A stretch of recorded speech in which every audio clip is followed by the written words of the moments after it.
वालेकुम रहमतुल्लाहि व बरकातहू। जनाब अज माशाल्लाह 3 बकरा की लाट लियांदी है 2023 की कुर्बानी ते माशाल्लाह लगन वाले ते वीडियो नार है बिरा वीडियो स्किप ना करिया कि इंशाल्लाह तुहानू अच्छी तरह इन्फॉर्मेशन देवांगे। तो वीडियो स्टार्ट करने तो पहले जनाब मेरी छोटी जी गुजारिश है कि जो मेरे दोस्त इस चैनल पर नवे ने मेरे चैनल फौजी गोड फार्म को सबसक्राइब कर लो और नाल ही बेल आइकन दबा दियो किस तरह की प्यारी तो प्यारी वीडियो बआसानी बिरावां तक पहुँच सके।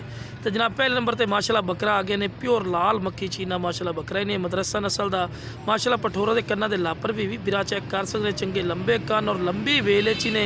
अगर कोई बकरियां वास्ते सा नहीं रखे फिर भी माशाल्लाह नंबर 1 क्वालिटी दे विच ही ने और चंगे हाइट कद दे विच 32 तो 33 इंच की हाइट है और 35 तो 40 kg माशाल्लाह जिंदा वेट है पिया माशाल्लाह इहदा। तो बिल्कुल शाम हो गई मैं क्या भाई ने वीडियो बना के चेक करवा दईए। तो माशाल्लाह बिल्कुल तोता फेस ही ने माशाल्लाह अख भी चेक कर सकते हैं वाइट अख चंगी झालर च खूबसूरत माशाल्लाह चीज़ ने। सही मुँह पढ़ के खावी तो लो बिरा मुँह पढ़ते भी खा रहे हैं बिल्कुल जना छीर पाई खलोता है तो हल्दे पैन आता है वेख सकते ना हल्दे पैन बिल्कुल तैयार है जनाब बुंदा आवन और बिरा आंडी पठोरा ही ने। तो लो बिरा चारा भी खवा के भी खा रहे हैं कि माशाल्लाह सेहतमंद और माशाल्लाह एक्टिव इन खूबसूरत माशाल्लाह बकरे पे और क्वालिटी वाले माशाल्लाह वेखो ना बिरा वेल भी चेक कर सकते हैं चंगी लंबी वेल च और खूबसूरत चीज़ है। तो लो बिरा इस तो बाद तुम टोर फिर के भी खावे कोई लंगड़ा लुनी सेहतमंद और माशाल्लाह एक्टिव है सही तरह टोर के भी खाओ। लो बिरा टोर फिर के भी खा रहे हैं कि माशाल्लाह सेहतमंद और माशाल्लाह एक्टिव ने खूबसूरत और माशाल्लाह प्लस क्वालिटी माशाल्लाह बकरे ने। इस तो बाद तो दूसरे नंबर पर बकरा चेक तो लो बिरा उस तो बाद दूसरे नंबर पर माशाल्लाह बकरा आ गए ने भी लाल मक्खी चीना माशाल्लाह और बिग बकरा डबल हड्डी माशाल्लाह बकरा ही ने पिया जिंदा वेट कन्फर्म गारंटी शुदा 38 तो 40 किलो है पिया। तो खूबसूरत माशाल्लाह वेल दे विच ने ब्रीडिंग क्वालिटी वाला ही ने।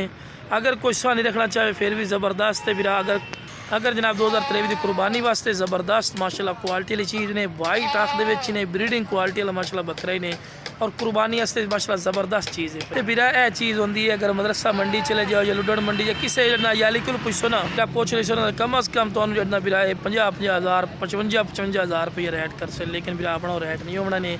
जिस बिरा चाहिए बिल्कुल जायज़ और मकूल राइट तो इंशाल्लाह मिल जाए। हाँ अगर कोई साड़ी लोकेशन पर आना चाहे बिरा साड़ी लोकेशन पर आके लै सकते हो लुडन शहर डिस्ट्रिक्ट पिहाड़ी लुडन मेन अड्डे ते UBL बैंक और PSO पंप के सामने जनाब इंशाल्लाह तुहानू लोकेशन भी चेक करावांगे इंशाल्लाह वीडियो ना रखना है। तो ला जनाब सही भाई मुँह पढ़ते खावे बड़ा तेज़ है। तो ला बिरा बिल्कुल धुंधा आया खलोता ने एवं तो पैना बिल्कुल हलाई खड़ा ने बिल्कुल दांद हल्दे पे ने 1 महीने के इन्हें धुंधा हो जाए। तो ला बिरा टोर फिर के भी खा रहे हैं कोई लंगड़े लुल नहीं सेहतमंद और माशाल्लाह एक्टिव ही ने तो खूबसूरत। इस तो बाद तो जनाब तीसरे नंबर वाला मोना बकरा भी चेक करवे ने जनाब वीडियो लगा रहा है इंशाल्लाह सही भाई मोना बकरा लियाओ। तो ला बिरा आखिरी नंबर पर आ गए ने मोना पठोरा ब्लैक मक्खी चीना है माशाल्लाह और चंगा वजनी पठोरा है तो गुलगुला मोटा माशाल्लाह पठोरा ही ने जिंदा वेट गारंटी शुदा 35 kg माशाल्लाह। तो 35 kg बिरा चंगा वजनी बकरा होंगे जो पहले बकरे भी खाए 40 kg वाले तो भी खाए। तो ये जनाब माशाल्लाह जो इन्हें 35 kg खूबसूरत माशाल्लाह बकरा है फेस ब्यूटी कलर तो पैर बनने क्योंकि तुम वीडियो बना के चेक करवानी होती है। तो जनाब जिस बिरा जनाब जो 3 बकरे चाहिए पे स्क्रीन पर दिते हुए नंबर पर रबता करके इंशाल्लाह बिल्कुल जायज़ और मकूल राइट से लै सकते हो। सही भी ज़रा मुँह पढ़ते भी खा तो टोर के भी खा ज़्यादा टाइम नहीं लगना बिरावा तो लो बिरा बिल्कुल छीर पाई खड़ा ने धुंधा होवन तैयार है जनाब चेक कर सकते हैं बिरा ठीक है जी और आंडी पठोरा ही ने। तो लो बिरा टोर फिर के भी खा रहे हैं कि माशाल्लाह सेहतमंद और माशाल्लाह एक्टिव ही ने कोई लंगड़ा लूला नहीं तो खूबसूरत चीज़ है। तो इस तो बाद तुम लोकेशन भी जनाब चेक करवा दे भी जनाब अपनी की लोकेशन है। लोकेशन मेरी लुडन शहर डिस्ट्रिक्ट बिहाड़ी लुडन मेन अड्डे ते UBL बैंक नज़द PSO पंप के सामने जनाब फौजी गोड फार्म तो आके भी जानवर लै सकते हो जनाब। ओके जनाब अस्सलाम वालेकुम व रहमतुल्लाहि व बरकातहू।